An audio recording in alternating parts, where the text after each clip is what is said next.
Au nom du Père et du Fils et du Saint-Esprit, Amen. Évangile de Jésus-Christ selon Saint Jean, chapitre 12, versets 12 à 16. En ce temps-là, quelques jours avant la Pâque, la grande foule venue pour la fête apprit que Jésus arrivait à Jérusalem. Les gens prirent des branches de palmier et sortirent à sa rencontre. Ils criaient « Hosanna, béni soit celui qui vient au nom du Seigneur. Béni soit le roi d'Israël. » Jésus, trouvant un petit âne, s'assit dessus, comme il est écrit « Ne crains pas, fille de Sion, voici ton roi qui vient, assis sur le petit d'une ânesse. » Cela, ses disciples ne le comprirent pas sur le moment, mais quand Jésus fut glorifié, ils se rappelèrent que l'Écriture disait cela de lui. C'était bien ce qu'on lui avait fait. Acclamons la parole de Dieu. Louange à toi, Seigneur Jésus. Frères et sœurs, bonjour. Nous sommes dimanche 28 mars et c'est le dimanche des Rameaux. Nous sommes très proches de la Pâque du Seigneur. Jésus entre pour la dernière fois à Jérusalem et il entre de façon triomphale. Nous parlons de l'entrée triomphale de Jésus à Jérusalem. Nous y trouvons dans le texte que nous venons de proclamer quelques éléments qui pourraient ragaillardir notre foi et nous aider à faire marche arrière dans certaines dispositions que nous avons autour de nous souvent. La première chose qu'il faut retenir, c'est que quelle que soit la manigance des hommes, Dieu révèle son Fils comme roi des rois et seigneur des seigneurs.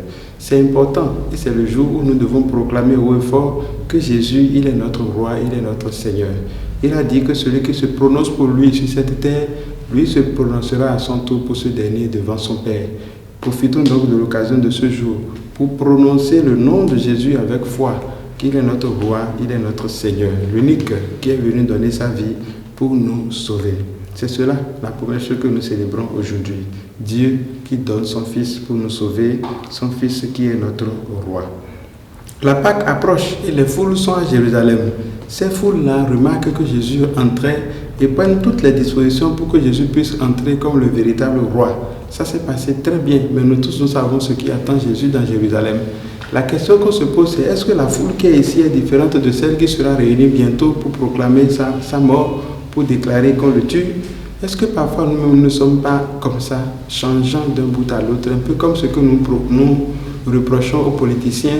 On parle de transhumance politique lorsque quelqu'un appartenant à un parti se décide parce qu'on lui a présenté une valise d'argent de passer à un autre parti. Est-ce que ce n'est pas ce qui nous arrive même devant Jésus?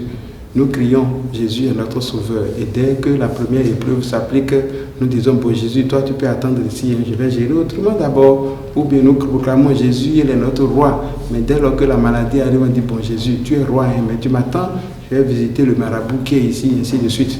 Que le Seigneur vraiment nous aide à sortir de l'hypocrisie, à sortir du culte pour le culte et à adorer Dieu en vérité. Parce que nous devons aujourd'hui nous rappeler de la parole de Jésus qui dit, les jours viendront où les vrais adorateurs adoreront Dieu en esprit et en vérité. Que Dieu nous bénisse et qu'il nous aide à nous préparer véritablement pour sortir de nos tombeaux avec lui maintenant et pour les siècles des siècles. Amen.